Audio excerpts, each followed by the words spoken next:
amigo, amiga, que coisa boa! Chegou a hora do nosso encontro com o nosso Conselho de Notáveis, nossos amigos, que juntos vão nos dizer o que estão achando do que está acontecendo por aí, o que nos afeta diretamente ou indiretamente, coisas que acontecem ao nosso redor ou até distante da gente, mas que, olha, no final das contas, estão interferindo no nosso dia a dia. Conosco, o designer Marcelo Pereira, o historiador e escritor Clóvis Bulcão, o publicitário Elísio Pires, o economista Manuel Pedim e o também publicitário Lula Vieira, além do consultor Paulo Fraga, com os principais, mais importantes, curiosos, interessantes, relevantes assuntos da semana. E eu começo com você, Paulão.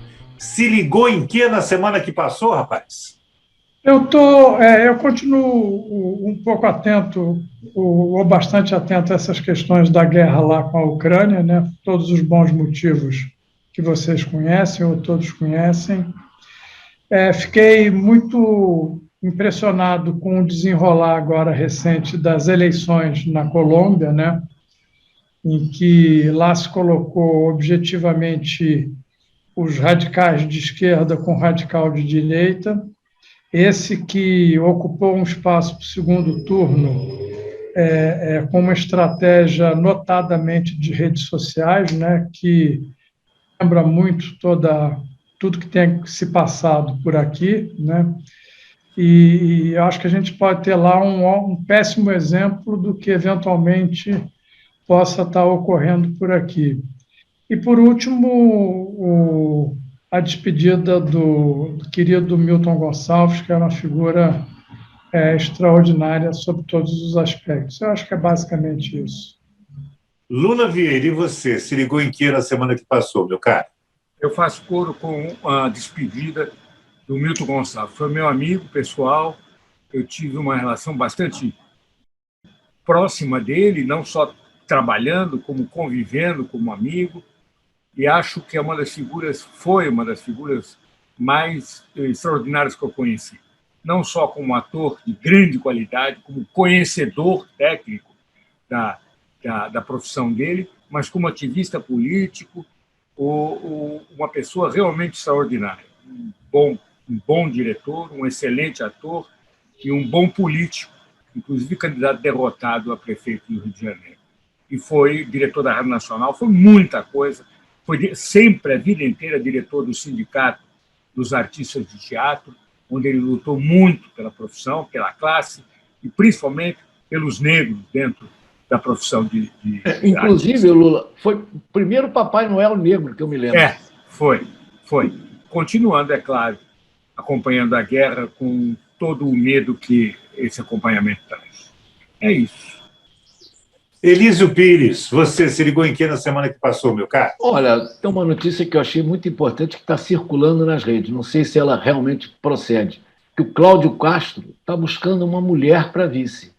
Achei muito bom esse sintoma, né? O mulherio nas eleições está crescendo e por várias razões eu torço muito por isso, né? Desde que não escolha a Simone Tebet, tudo bem, né? Não, tá bem, tá, com certeza. Não, e também achei Eu soube que ele ia falar com a Bené. O lançamento... Janaína Pascoal, cara. Janaína Pascoal já trocou Tá no domicílio e vai vir para cá. Está correndo no Rio Grande do Sul o lançamento da chapa Luleite, né? Está forte no Rio Grande do Sul, a Luleite. Outra coisa que eu achei muito interessante também foi o Datafolha.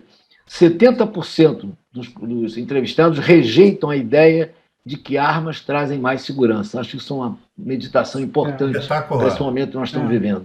Também é espetacular. Queria também destacar uma coisa muito interessante, né, que é o presidente do BID, o Maurício Claver Carone, né, que foi indicado pelo Trump, que ligou para o Bolsonaro em setembro de 2020, pediu para o Bolsonaro abrir mão do candidato do Bolsonaro para poder eleger o Carone, e agora ele está ameaçado de deixar o cargo. Sabe por quê, não? Vou botar entre aspas. Por causa de uma relação inadequada com uma funcionária. Acho que vai perder o cargo. Tudo leva a crer que ele vai perder o cargo, né? Então, achei muito interessante, né? Outra coisa que eu acho marcante, né? Muito triste, Pernambuco já atingiu 100 mortes. É horrível. É um número horrível, né? Horrível número. Negócio imenso, né? Não, e na realidade, por falar em Nordeste, também teve uma coisa inusitada, que foi uma colisão do metrô com caminhão, metrô de superfície, lógico, em Salvador. Dois trens descarrilharam, porque bateu, teve 6 feridos, inclusive. É uma coisa muito interessante, né? Que esse negócio de metrô de superfície, né? Que aqui no Rio tem até, só que é de ônibus. A linha 2 do metrô é quase toda ela. Mas só um trechinho da cidade que é muito pequeno, é pequenininho. Mas muito Agora, bem. Eu nunca vi metrô de superfície com cruzamento. E outra coisa, estou atrás da justiça pelo Genivaldo, né? Que coisa. Genivaldo estava sem capacete, por isso que ele foi preso, que estava sem capacete. Agora tem outro cara aí lá de Brasília que faz motociata todo mês e não usa capacete também. Não vai para a Câmara de Gás, né? Não vai para a Câmara de Gás. É verdade, estava na hora, né? Oh, meu Deus do céu! Marcelo Pereira se ligou em quê na semana que passou, meu cara? Bom, vocês falaram aí, o Milton Gonçalves, né, uma figura bacana, além de toda a força dele como ator, como militante, né, das causas e tudo, negras e militante político, ele era uma figura muito simpática, muito doce, muito, né? Ele jamais foi vedete, apesar de ser um dos artistas mais conhecidos do Brasil. Ele tinha uma pureza, uma humildade impressionante. Eu estudei com a Alda, filha dele, lá na escola, na UERJ. Era uma figura muito bacana mesmo. Agora, o que me chamou a atenção semana passada foi... Tem a guerra da Ucrânia, mas tem a nossa guerra interna aqui, né? Essa coisa do Genivaldo, um negócio assim... Eu não sei, a gente vai perdendo a capacidade de se indignar. Acontece uma coisa daquela e, sei lá, né? Parece que... Não, exatamente no mesmo dia, o cara foi assassinado a céu aberto. 2 anos depois do fato que nos Estados Unidos mobilizou todo o país, né? Teve a Vila Cruzeiro, que também é uma chacina horrorosa, também, um negócio horrível. E a live do presidente, ele não mencionou nenhum dos dois, né? Então, o presidente, no fim, acabou admitindo, mas fez aquele negócio protocolar, que pena. E agora, o que é interessante agora, acabei de ver que ele está dizendo que não vai participar de debate só no segundo turno. Porque se ele for para o segundo turno, né? Pois é, exatamente. Porque no primeiro turno só vou levar pancada dos outros. Não, ele não vai participar. Só que o Lula também, né? O segundo turno. Se ele participar, ele não vai para o segundo turno. Claro, mas os dois estão disparados na frente. Na real, a nenhum dos dois interessa, né? O Lula quer limitar a três debates só, alegando falta de problemas na agenda, né? Mas também ele é muito... Está tão na frente que também a gente sabe que quase sempre quem está na frente assim evita o máximo de conflito. Qualquer coisa o Lula não vai ganhar, quer dizer, mais adeptos, e pode perder. Realmente tem razão. Realmente tem razão de não querer se desgastar. Embora ele seja bom de debate, porque ele é um demagogo ou um bom orador. Se o Bolsonaro pega um Ciro Gomes, aí, um Lula, aí, num debate desse, o cara... Nossa Senhora, nossa. A gente teve uma amostra disso 4 anos atrás, mas ele parou de debate porque levou a facada. Né? Não, ele vai ter problema com quem conectar 2 palavras, não precisam 3. Só 2 é o suficiente, entendeu? Quem vai ficar exposto com a ausência do Jair vai ser o Luiz Inácio Lula da Silva, que o Ciro vai cair de pancada. Ele está mostrando já o que veio na pré-campanha. Gente, e o Ciro com o Gregório, hein? Que papelão, hein? Total, né? Se alguém viu isso? Vi. Não vi, eu não vi. Cara, que erro tático, erro de não, como é que pode... O cara, ele resolveu debater um candidato, um político, já foi ministro, já foi governador, debater com um comediante. Nada contra os comediantes, não, mas politicamente, são 2 coisas que não... O comediante ele pode falar coisas que o político não pode, né? Ele está numa posição outra, né? O cara resolveu tentar lacrar em cima do Gregório. Quem você está se referindo? O Zelensky. Tá, não era a mim. Não, rapaz, você está mentindo. Você está mentindo de novo, descaradamente. Como é que eu vou dizer? Como é que você disse que eu lhe chamei de baixinho maconheiro? Isso é mentira. Pegou super mal, né? É claro, ele precisa de aparecer, né?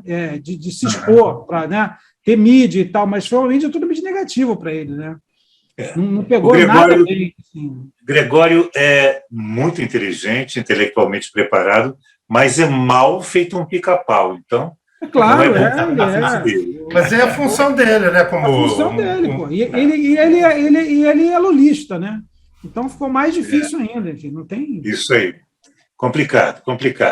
Meu caro Manuel Tedim, você se ligou em que na semana que passou? Eu acompanho, obviamente, a tristeza pela morte do Milton Gonçalves, né? Que era um cara importante na luta negra no Brasil, além de ser um ótimo ator. E sempre com uma posição racional, moderada, ponderada, né? Coisa que falta nos homens públicos brasileiros. E ele sempre foi essa pessoa, né? Que pensava no que estava falando, sabia o que ele queria dizer e interessado no bem-estar da população e particularmente das minorias e da qual ele pertencia, que o movimento negro, né? Uma perda enorme para o país, mas ele teve um derrame, né? Parece que estava feia a coisa. Outra coisa que me chamou muito a atenção é que hoje, na inauguração de uma ponte em Goiás, o senhor presidente falou que eleições limpas, democráticas e auditáveis são a garantia da nossa democracia. Eu não sei o que ele quer dizer com isso, mas isso a gente já tem, né? Nossas eleições são limpas, são democráticas e são auditáveis. Se ele está querendo fazer Se ele está querendo fazer algum tipo de ameaça, não entendi bem. A tese central dele é de que não é auditável, por isso que ele falou auditável. Mas é totalmente auditável, a gente sabe disso. É a desinformação permanente, o tempo todo, martelando naquela coisa, isso aí. Não satisfeito com isso, obviamente, que isso é uma bobagem. Assim, uma coisa muito importante para o povo que quer viver em paz e em alegria. Povo armado jamais será escravizado. A arma de fogo nas mãos do cidadão de bem, quem é que seja ele, quem ele considera isso, mais que defender a sua família, ele passa a defender a sua pátria. Ou seja, é um chamamento às armas para defender o seu governo, né? No fundo é isso que ele está dizendo. Esse cara é um criminoso, claramente um criminoso. Que, não é pesadelo. As estruturas políticas se recusam a olhar e são covardes e prostituídas, na verdade, porque se vendem a troco de 2 tratores a uma figura horrorosa dessa. Os políticos que fizeram... Tem muito político bom, hein? Só quero deixar isso muito claro. Conheço vários que eu gosto e respeito. Agora, tem uma galera aí que chega a garantir a maioria para um canalha desse. Quer dizer, é uma coisa de embrulhar o estômago. Outra coisa muito interessante foi um artigo que eu li no New York Times que fala dos agricultores na Ucrânia que não deixaram de plantar e de gradear sua terra, mesmo durante a guerra. Então eles iam lá, estavam lá gradeando, plantando a lavoura, trigo, soja e milho, muito mais trigo do que o resto, é um produtor fundamental de trigo no mundo, enquanto caía bomba ali, ouvindo bomba cair no vizinho. Eu acho que esses caras realmente merecem o nosso respeito e admiração. São figuras incríveis. Eu não sei como eles são individualmente, pouco importa, mas como povo, é um povo muito, muito respeitável, eu acho. Fiquei muito impressionado com essa história. Outra preocupação que eu tenho que continua é que a inflação não cai. Enfim, aquela coisa que eu estou repetindo toda semana, e eu repito porque isso bate no colo do mais pobre. É o mais pobre que não tem despesa discricionária, né? Então, o que ele corta, ele só pode cortar o que já é necessário. Então, ele vai ter que fazer uma gradação. O que é menos necessário, né?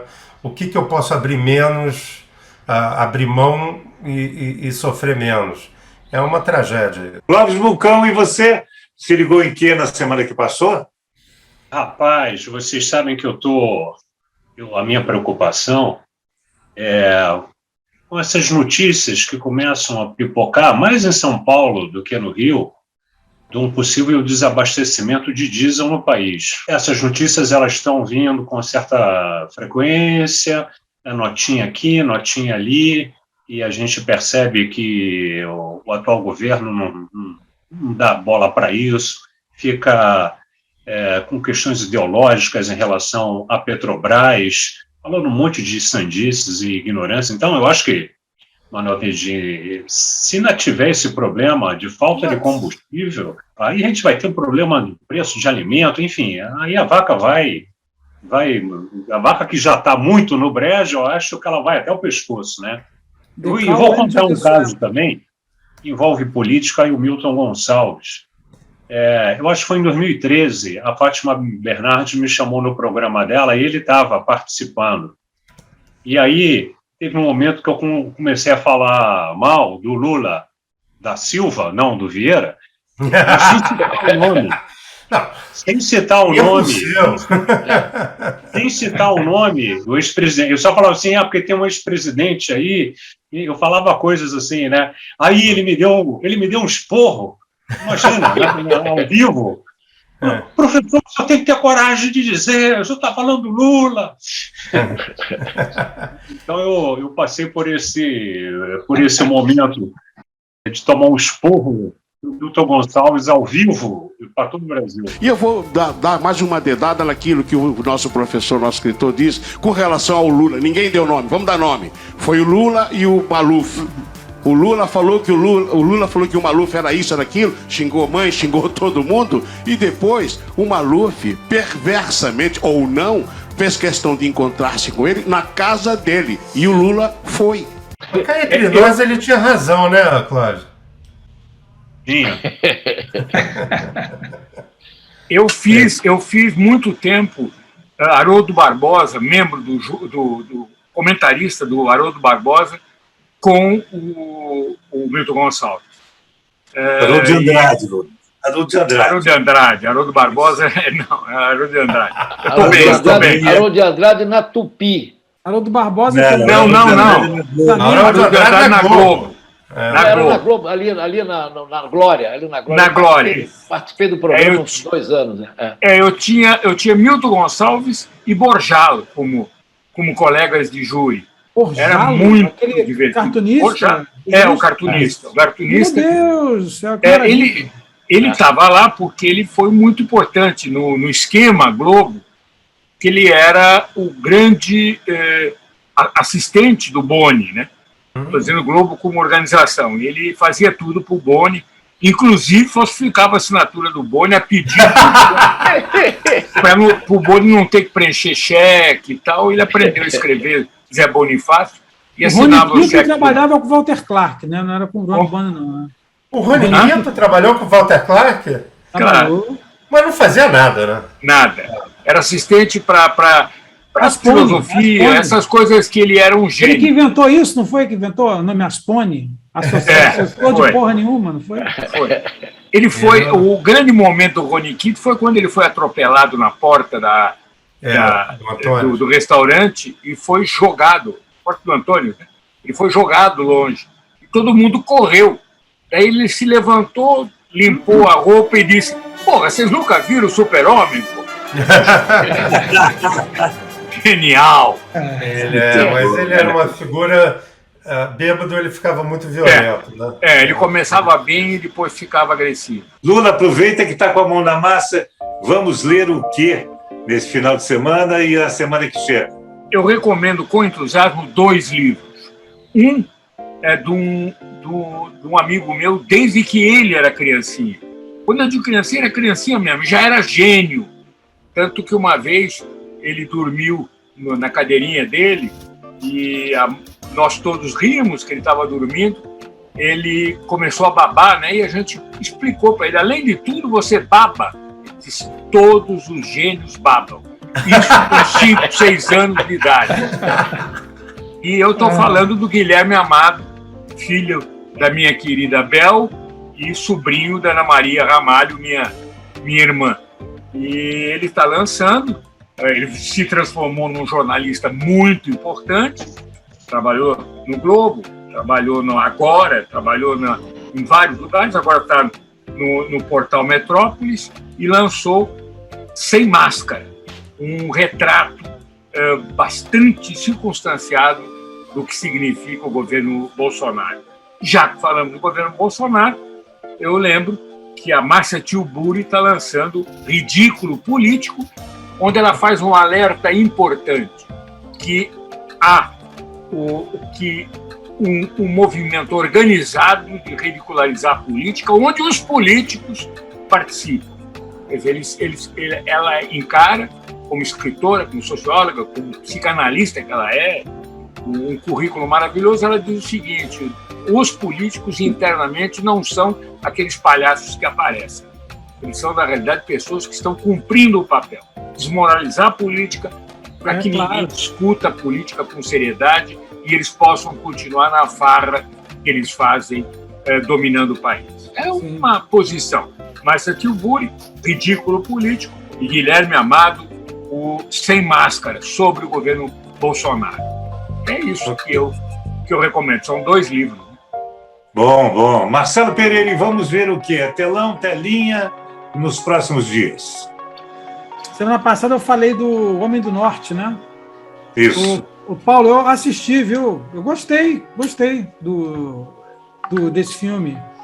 É aquele Roger Ebert, né? Esse é um dos diretores mais originais, assim, né? Dos últimos tempos, né? Ele era diretor de arte, né? A formação inicial dele. Então ele tem uma preocupação assim. Ele só usa uma câmera, ele não usa mais outra câmera para cobrir. E todas as cenas são meticulosamente estudadas, né? Apesar de não parecer. E ele gosta muito de filmes com algum fundo histórico e tal. Uma pesquisa meticulosa, assim, bizarra, né? A espada que ele usou, a forma de construção da casa, o jeito da pessoa, da mulher arrumar o cabelo. E é interessante esse filme, que talvez o filme sobre vikings, né, que existe, assim. Porque ele é a primeira vez que ele faz um filme com um orçamento gigantesco, que é um blockbuster, mas não é. Porque ele é uma superprodução com vários efeitos e muitos atores, uma coisa grandiosa, mas assim, a linguagem é uma linguagem de saga, uma linguagem meio lendária, uma coisa muito estranha. Você sai com uma sensação muito estranha, né? E tem várias referências da mitologia nórdica e medievais que você tem que depois ir. Eu fui gostando mais do filme à medida que eu fui, depois foram passando os dias, eu fui pensando naquilo, fui até pesquisando. Eu acho que vale a pena ver o filme. É um filme, eu acho que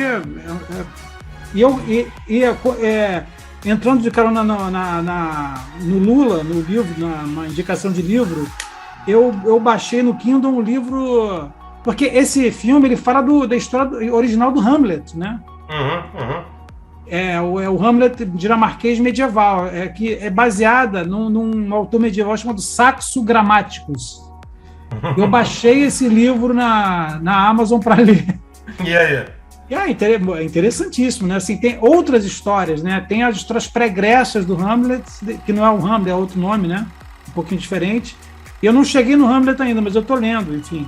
É uma coisa que acabou me estimulando muito. Eu adoro história, enfim. Então é algo que eu recomendo, assim. Achei bem bacana, achei um marcante. Isto posto, vamos a ponto. Marcelão, aproveitando aí que está com a mão na massa, vai se ligar em que na semana que chega, meu caro? Cara, eu vou me ligar, vou ver aí se a gente não consegue vencer essa fatura no primeiro turno, né? Quero acompanhar nessa semana e na próxima aí a evolução dessas pesquisas e tal, e ver o que vai acontecer. Lula Vieira, se liga em que na semana que chega?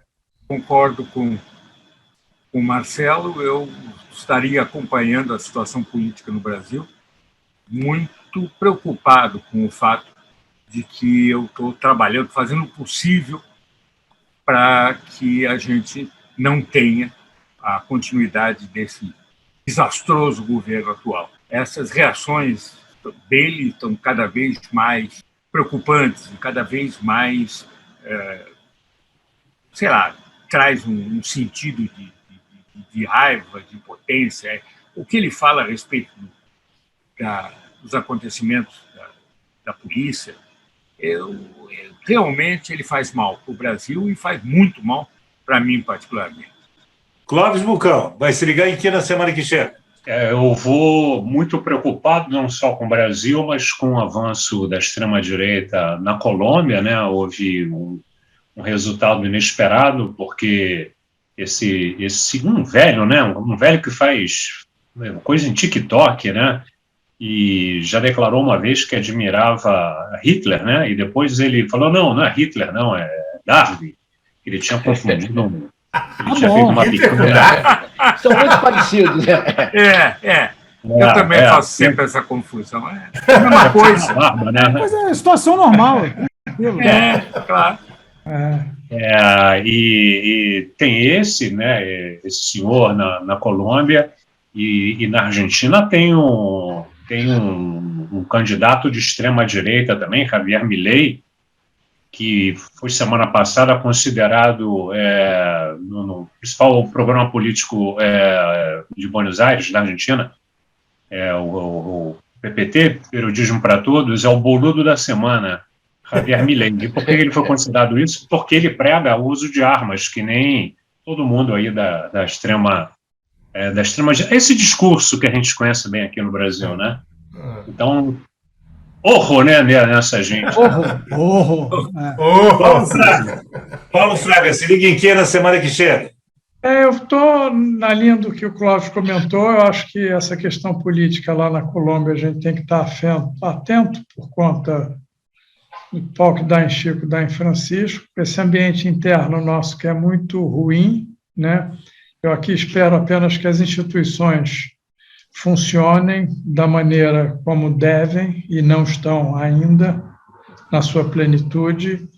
E essas questões do ambiente externo, né? Essa coisa da guerra da Ucrânia é muito triste e ainda tem muita coisa para acontecer de ruim.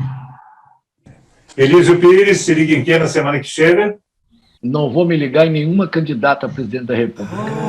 Dessa vez eu estou preocupado com uma questão que vai atingir profundamente a nossa economia, que é a chamada escassez de diesel. Só para lembrar, o petróleo hoje passou dos $120 o barril, hoje. Né? Acho que foi a 121, salvo engano meu. Mas a possibilidade de escassez mundial de diesel, não só brasileira, é preocupante. Isso realmente me preocupa e muito. Politicamente, seria impensável o governo deixar que essa crise se instale aqui no Brasil. Né? O governo alega que tem estoque de diesel por 40 dias, como se isso resolvesse tudo, né? O custo eleitoral vai ser gigantesco, né? Com certeza. Complicado. Manuel Tedim, se liga em que na semana que chega? Eu ainda acho que milagres podem acontecer e vou apoiar e torcer muito pela Simone Tebet. Obviamente, meu voto, minha alternativa, meu plano B, obviamente que é o Lula, mas eu ainda espero não precisar votar nele. Eu sei que é difícil, eu sei que eu estou sendo otimista, um pouco poliana, mas vou nessa, continuarei nesse sentido. Elísio, o barril caiu agora, acabou caindo, está a 116 agora o Brent, tá? Que é o mais caro. Tem o Brent, mas ele abriu a 121, né? Ele chegou na máxima do dia 120, mas está a 116, fechou em 116, o que é sempre um alento. Essa coisa da escassez tem um efeito não só direto na inflação, como uma pressão para o governo gastar mais do que deveria, subsidiando diesel. Obviamente vai ser da maneira errada, conhecendo esse governo, não tenho muita dúvida sobre isso. Mas, enfim, vai ter uma pressão sobre a inflação pesada, não só direta do preço, mas também indireta pelo aumento de gasto do governo, gerando pressão no déficit público, aumentando, portanto, pressionando a taxa de juros para cima, uma coisa muito complicada. Outra coisa essa coisa das armas, quer dizer, olhando para frente, é ver o que vai acontecer no Congresso americano, porque é o país onde tem mais a morte de arma per capita nos países do Ocidente, né? O país sem guerra. Então, os Estados Unidos têm esses massacres públicos, em geral feitos por pessoas mais novas, com armas automáticas ou semiautomáticas, estilo AR-15. Pela primeira vez, o Senado americano fechou um trabalho conjunto entre democratas e republicanos para tentar avançar no sentido de dificultar a compra e o porte de armas. Claro que vai ser marginal, né? Porque esse negócio americano de querer ter arma, isso eu acho que eu sou cético. Acho que não tem muito jeito, não. Mas vamos ver se eles, sei lá, aumentam a idade mínima de comprar arma para 21 anos, pelo menos isso, porque a maior parte desses tiroteios em escolas e tal é feito por garoto de 18, 19, 17 anos, né? Então, é isso, uma coisa triste, mas vamos ver se melhora, pelo menos na margem, porque resolver, eu custa acreditar. Então é isso, fechamos por hoje nossa rodada de conversas, né, com expectativas, muitas expectativas, uma tensão aí no ar, né, a respeito do nosso futuro próximo aí na política do petróleo, na política do Congresso Nacional, nas eleições. Estamos ligados. Semana que vem a gente volta para passar limpo essa história e saber a quantas a gente vai andar daqui a 7 dias. Obrigado aos nossos notáveis do Conselho, Manuel Tedim, Clóvis Bulcão, Elísio Pires, Lula Vieira, Paulo Fraga e Marcelo Pereira. Semana que vem a gente volta para mais um Papo dos Bons, desse time fantástico e poderoso aqui. Não esqueça de se inscrever, dar o seu like, seu dislike, né, dizer o que você está achando do programa. A sua opinião é importantíssima para a gente. Até semana que vem! Abraço para Socorro! Socorro! Se liga!